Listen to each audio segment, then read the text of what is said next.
자, 최희 기자가 전한 대로 최상목 권한대행은 작년 마지막 날에 여야 합의를 이루들면서 마은혁 후보자 임명을 보류한 바가 있죠. 자, 당시 목소리부터 들어보고 얘기 시작하도록 하겠습니다. 정계선, 조한창 후보에 대해서는 오늘 즉시 임명하되 나머지 한 분은 여야의 합의가 확인되는 대로 임명하겠습니다. 도대체 무엇을 근거로 두 분은 여야 간 합의가 있었고 한 분은 여야 합의가 없었다고 판단을 하는 것인지, 그거를 판단할 권한이 그 권한 대행한테 있는 것이냐. 네, 이러한 최상목 권한대행의 결정에 우원식 국회의장이 국회 선출권을 침해했다며 권한쟁의 심판, 그러니까 쉽게 말해서 따져봐 달라고 헌재에 청구한 건데, 윤지영 기자, 일단은 여러 논란, 주장이 지금 맞서고 있습니다. 네, 그렇습니다. 일단 쟁점이 되는 건 청구인의 자격 문제입니다.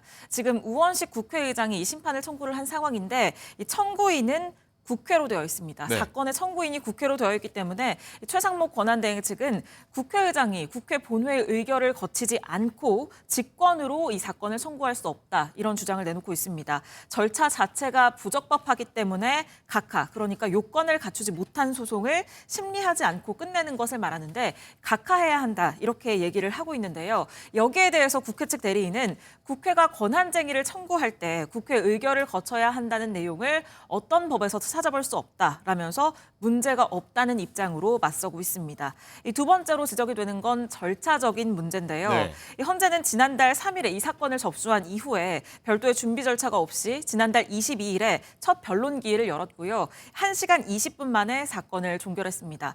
이틀 뒤에 선고일을 정했는데 이 최상목 권한대행이 이후에 몇 차례 변론 재개를 요구를 했지만 헌재는 이를 받아들이지 않았습니다. 네. 이것을 두고 졸속 심리, 졸속 선고다, 이런 비판이 나오고 있는 건데요. 여기에 대해서 이 헌법재판소 측은 통상 권한쟁의 심판의 경우에는 변론기일 한 차례로 이 사건을 종결하는 경우가 대부분이다. 그렇기 네. 때문에 변론기일의 횟수만으로 이 졸속 여부를 판단을 할 수는 없다라고 얘기를 하고 있는 상황입니다. 또 최종 임명권을 누가 가지고 있는지, 이것도 쟁점이 되고 있는데, 일단 최상목 권한대행 측은 헌법재판소의 재판관의 경우 어쨌든 간에 최종 임명권은 대통령이 가지고 있다. 그렇기 때문에 최상목 권한대행이 대통령의 권한을 이어받아서 마 후보자를 임명을 할지 안 할지에 대해서 결정할 수 있다라고 얘기를 하고 있지만, 이 국회 측은 헌재 재판관에 대한 실질적인 임명권은 국회에 있다는 입장입니다. 오늘 선고를 앞두고 여야 갈등도 최고조로 치닫고 있는데요. 네. 일단 여당에서는 이 마은혁 재판관이 임명이 되면 헌법재판관 9명 가운데 4명이 우리 법 연구회 출신이다라는 점을 지적을 하면서 법원 내 하나회다, 이런 발언까지 내놓고 있습니다. 권영세 비대위원장의 강경 발언 들어보시죠. 민주당은 벌써부터 헌재가 위헌 판단을 내릴 것이라고 주장하면서 최상목 권한대행이 임명을 지체할 경우 탄핵하겠다고 협박을 하고 있습니다. 마은혁 후보자는 미국이 광주 시민 2,000명을 학살했다고 주장했던 인민노련의 핵심 멤버로 활동하는 등 극단적인 이념 편향을 보여온 인물입니다. 마은혁 후보자까지 헌법재판관이 된다면 재판관 9명 가운데 4명이 우리법 연구회 출신으로 채워지게 됩니다. 법원 내에 하나회라는 비판이 그냥 나오는 것이 아닙니다. 탄핵 심판이 무리한 속도로 편파적으로 진행되면서 헌법학자를 비롯한 각계의 우려와 비판도 줄을 잇고 있습니다. 네, 오늘 아침 비상대책위원회 회의 발언이었는데요. 이 민주당은 전혀 반대의 입장이겠죠. 이 박찬대 원내대표는 최상목 권한대행을 압박하면서 이 탄핵을 시사하는 발언까지 내놨습니다. 들어보시죠. 최상목 대행은 내란 공범을 자인하는 것입니까? 임명직 공무원에 불과한 최상목 대행이 선출된 대통령보다 더 큰 권한을 행사하고 있습니다.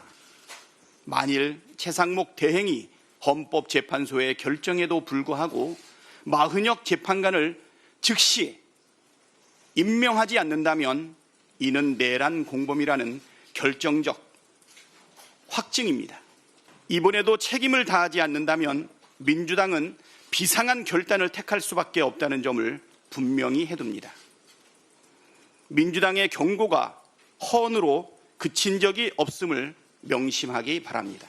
내란 공범을 선처할 이유가 없습니다. 바늘도둑이 소도둑되면 처벌은 더욱 커지게 마련입니다. 네, 윤정 기자가 쟁점 세 가지 그리고 여야 반응까지 들어봤는데, 근데 박상수 대변인께 한번 여쭤보겠습니다. 일단은 민주당은 이 거부할 명분도 없다 이렇게 얘기하면서 여러 가지 얘기를 하면서 비상한 결단 박찬 전 대표 얘기까지 했는데 설득력이 있습니까, 야당 얘기는? 그러니까 우리 헌법은 대통령이 임명하도록 되어 있어요. 그러니까 헌법재판소 재판관을 9명 중에 이제 3명은 국회가 추천을 하는데, 국회는 추천권을 가지는 것이고 대통령이 임명권을 가지는 것이죠. 왜냐? 우리나라는 대통령제 국가이기 때문에 대통령은 국가 원수로서 삼부 요인 위에 있게 됩니다. 그렇기 때문에 입법부에서 추천을 하더라도 국가 원수인 대통령이 또 다른 하나의 부라고 얘기할 수 있는 헌법재판소의 재판관을 임명할 권한을 가지는 것이죠. 다만 그 임명권이 이제 임명을 하게 된다면 국회가 추천한 그 숫자, 그 결정에 기속될 뿐입니다. 근데 임명을 할지 말지는 대통령의 권한이라고 봐야 되는 거죠. 그렇다면 대통령 권한 대행은 대통령의 권한을 그대로 대행하고 있는 것이기 때문에 역시 임명할지 말지도 대통령 권한 대행이 결정할 수가 있게 되는 거죠. 권한이 다 있는 것이다. 그렇죠. 만약에 이게 탄핵 사유가 되고 이게 문제가 된다면요, 대통령이 임명할 자리가 굉장히 많아요. 그 자리들을 임명하지 않고 그냥 두고 있는 경우들도 많거든요. 그러면 그때마다 그 대통령은 위헌 위법으로서 탄핵돼야 된다고 얘기를 해야 되는 겁니다. 마찬가지로 국회가 추천할 3명의 몫에 대해서 국회는 즉시 추천하지 않았습니다.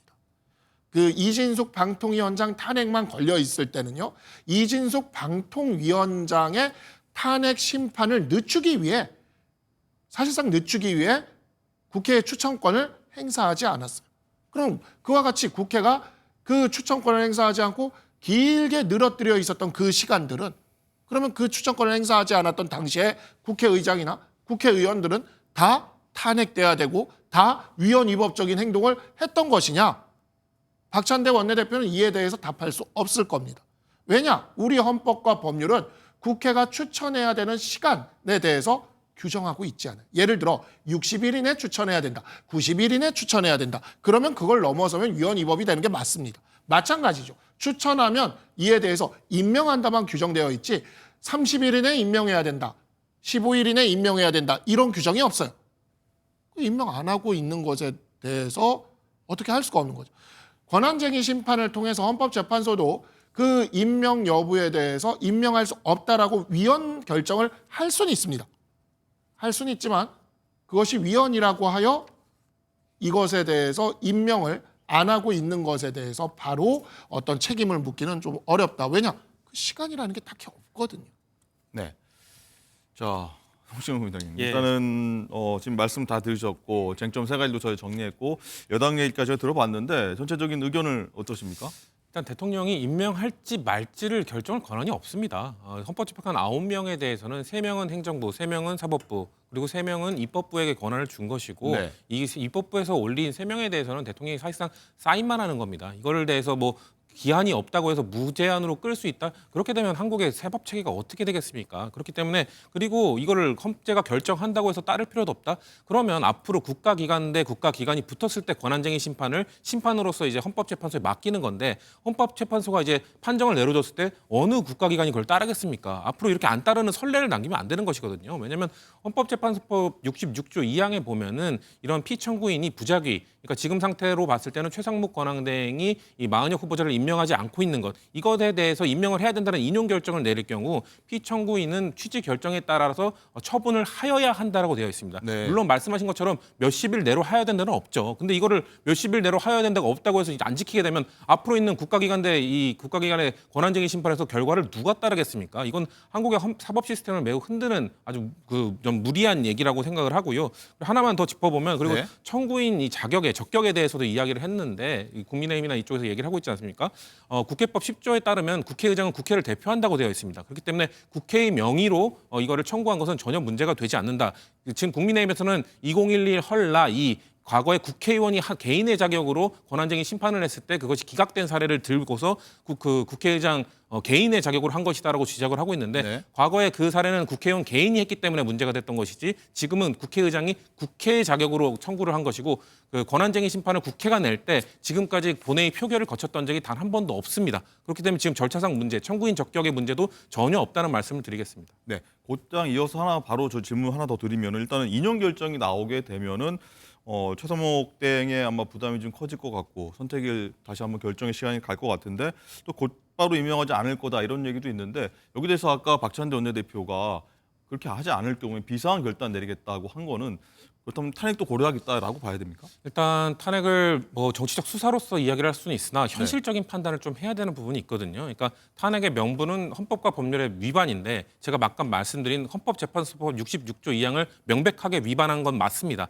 하지만 현실적으로 이것을 과연 탄핵 소추안을 통과시킬 수 있을 것인가? 왜냐하면 그 최상목 권한대행으로서의 그 권한 행사 때 문제가 발생한 것이기 때문에 과거 한덕수 국무총리의 그 탄핵 소추 때도 151석이냐 200석이냐의 논쟁이 있지 않았습니까? 이번 건 같은 경우에 제 개인적인 의견입니다만은 200석이 기준이 될 것 같습니다. 그렇게 되면은 현실적으로 매우 어려울 것이다. 그렇기 때문에 뭔가 그 법을 어겼고 권한을 행사하지 않은 거에 대해서 정치적으로 비판을 하고 최대한 민주당이 그거에 대해서 압박을 할 수는 있습니다만 현실적으로 탄핵 소추안을 통과시키기는 어려운 부분이 있을 것이기 때문에 당내에서 좀 심각한 논의가 있지 않을까라고 생각합니다. 네, 어쨌든 오후 2시에 결론이 나와봐야 알겠습니다만 뭐 가정을 전제로 얘기할 수밖에 없는 지금 현재 시점인데 박상수 대변인 일단은 탄핵하겠다. 최하 대행이 따르지 않을 경우 탄핵하겠다. 여기에 대해서는 어떻게 들으셨어요? 그러니까 말씀하신 대로 지금 이제 권한대행 중에 있었던 거기 때문에 네. 200석이 적용돼야 될 그 사안입니다. 이 사안은. 그러니까 사실 지난번 그 한덕수 총리 탄핵 때도 그래서 이제 권한대행 전이냐 후냐 뭐 이런 것들이 있었는데 그걸 두 개 다 밀어 넣었거든요. 그래서 그러한 부분들에 대한 권한쟁의 심판이 지금 헌법재판소에 가 있는데 헌법재판소가 그 부분에 대해서는 지금 판단을 전혀 안 하고 있어요. 그러니까 이 선입선출의 원칙도 깨버리면서 지금 이런 식으로 폭주하고 있는 건 헌법재판소가 지금 폭주 중인 상황이고 왜 그러냐면 한덕수 총리에 대한 탄핵을 위헌위법으로 해버리면은 지금 헌법재판소 구성하고 있는 두 명의 헌법재판관의 임명도 또 이게 문제가 됩니다.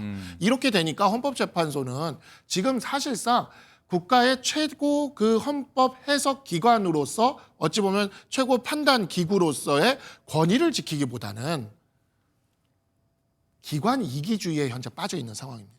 그래서 자신들에게 임명된 두 명의 헌법재판관들이 위헌위법성이 휘말리지 않도록 하기 위해서 한덕수 총리에 대한 권한쟁의 심판 부분은 아예 판단도 안 하고 그에 대한 가처분 부분도 아예 판단도 안 하고 오히려 마은혁 후보에 대한 미임명에 대한 이 부분만 가지고 지금 먼저 판단을 하겠다는 건데 이러면 이건 전형적인 기관 이기주의거든요.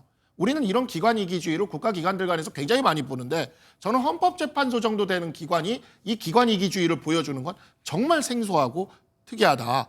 근데 이제 지금 이와 같은 기관 이기주의를 보여주는 헌법재판소가 탄핵 심판이라는 결정을 하게 됐을 때 과연 얼마나 많은 국민이 이에 대해서 납득할 수 있겠느냐. 이와 같은 기관 이기주의를 보여주고 말입니다.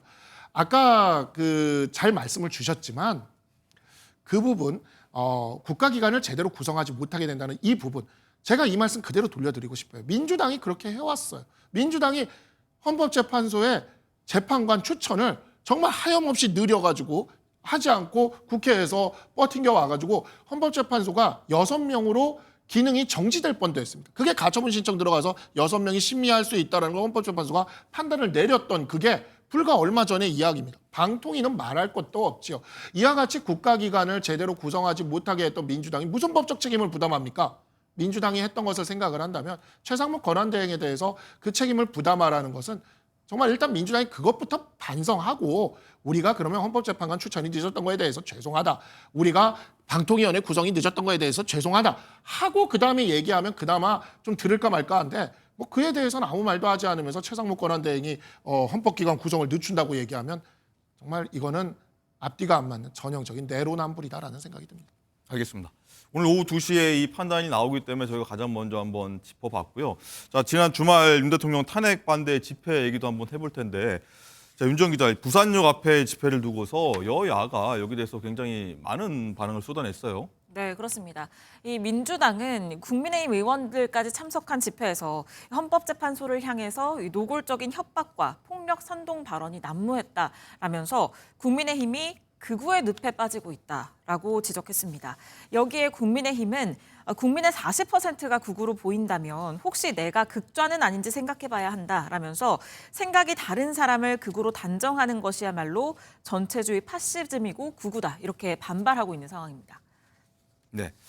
여기에 대해서 한국사 1타 강사인 전환길 씨가 굉장히 최근 한 열흘 정도에서 되게 화제의 중심에 섰는데 많은 분들이 얘기를 하시더라고요. 한번 여기에 집회에도 참석해서 목소리를 낸 바가 있는데 그 목소리 한번 듣고 오도록 하겠습니다. 우리 대한민국 대통령께서는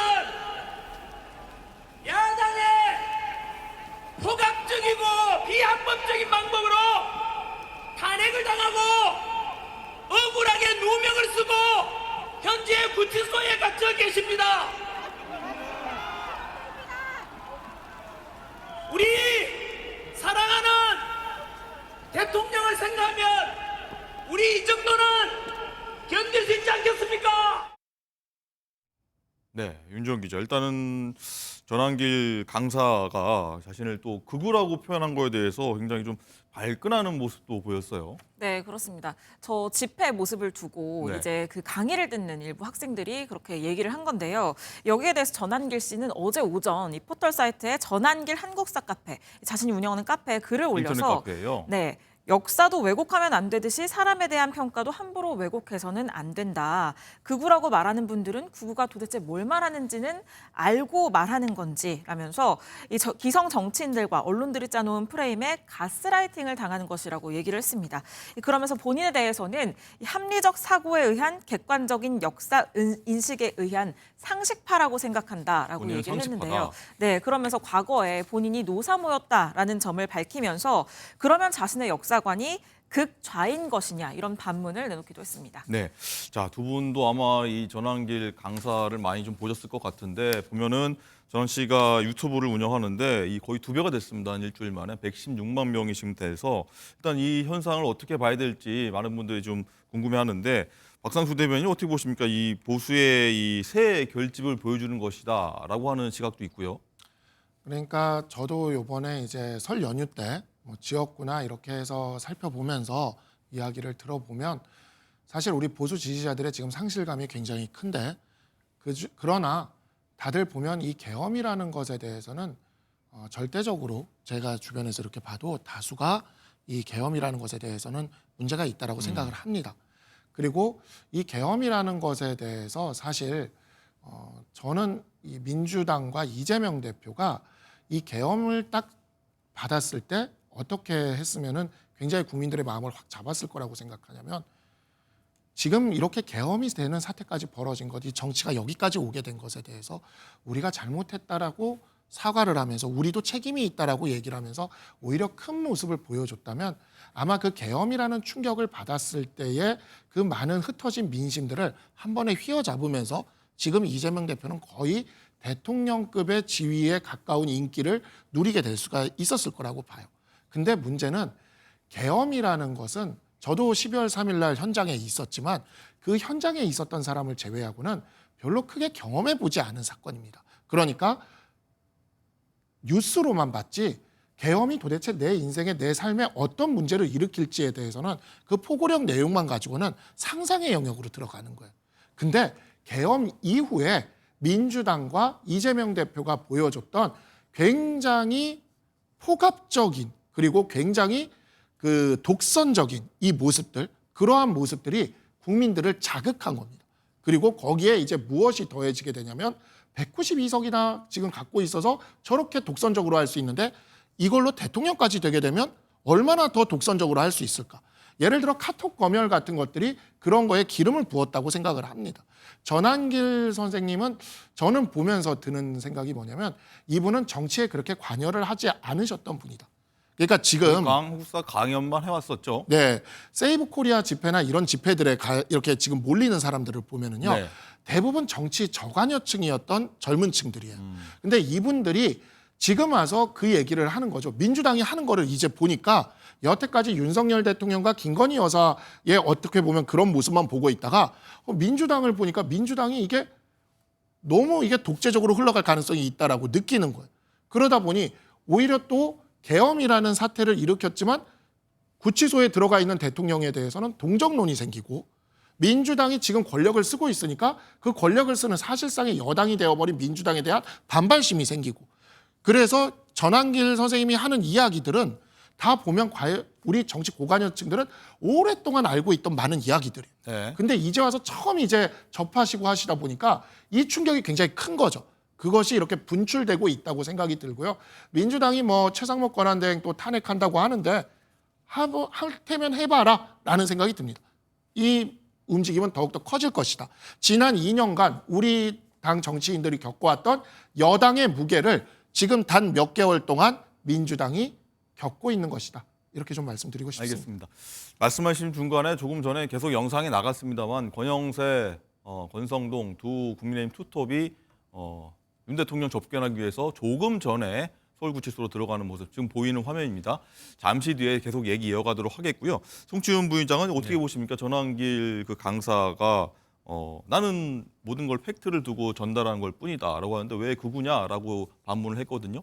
그러니까 극우가 과거에 뭐 이런 뭐 인종주의, 민족주의에 기반한 극우가 아니라 현대 극우는 이제 극단적 보수주의를 말하는 겁니다. 그러니까 전한길 씨가 지금 뭐 계속해서 대통령이 누명을 썼다고 이야기하고 있고 그리고 극우 유튜버들이 주장했던 그런 부정선거, 음모론 이거에 대해서 동조를 하고 있거든요. 그거에 대해서 반박을 하면은 너네가 공부를 하지 않아서 제대로 알아보지 못해서다라고 얘기를 하는데 그 부정선거 음모론의 가장 핵심적인 팩트가 팩트라고 주장하는 것이 선거연수원에 중국인 해커 90여 명이 있었고 그것을 미군이 다 잡아가서 오키나와에 있는 미군 기지에 지금 잡아두고 있다. 이거 미군에서 공식 입장으로 완벽한 거짓이라고 입장을 밝혔습니다. 이처럼 지금 극우 유튜버들이 말하고 있는 부정선거론이 얼마나 황당무계한 주장인지가 하나하나 밝혀지고 있는 상황인데도 아직도 전한길 씨는 부정선거에 그걸 따져봐야 된다고 주장을 하고 있거든요. 이런 것들이 극우가 아니면 이런 것들이 극단적 보수주의가 아니면 어떻게 극우를 평가할 수 있겠습니까? 그렇기 때문에 저는 전한길 씨가 이제 일타 강사에서 일타 극우 유튜버로 그냥 이제 전직을 한 것이다라고 평가를 할 수밖에 없을 것 같고요.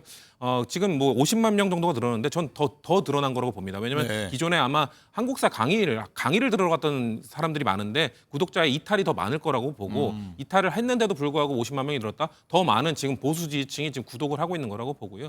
지금 극우 유튜버들 순위를 보면은 막 100만 명 넘어가는 분들도 있습니다. 그렇기 때문에 전한길 씨가 워낙 뭐 말솜씨가 좋으시기 때문에 그런 극우 지지자들이 지금 전부 전한길 씨 구독을 하고 있는 현상으로 볼 수 있는 것 같은데 저는 글쎄요 이런 거에 대해서 과연 국민의힘이 웃고만 있을 상황인가 이렇게 극단적인 얘기를 하는 사람들의 메시지 목소리가 커지고 있는 것은 저는 단기적으로는 뭐 보수 지지층의 결집에는 도움이 될지 모르겠으나 중장기적으로 과연 조기 대선이 만약에 이루어졌을 경우 중도 확정성에 저는 브레이크가 걸릴 것이다. 그런 차원에서 이런 전한길 씨의 목소리가 커지는 것을 국민의힘은 좋아라만 할 수는 없을 것이다라고 저는 보고 있습니다.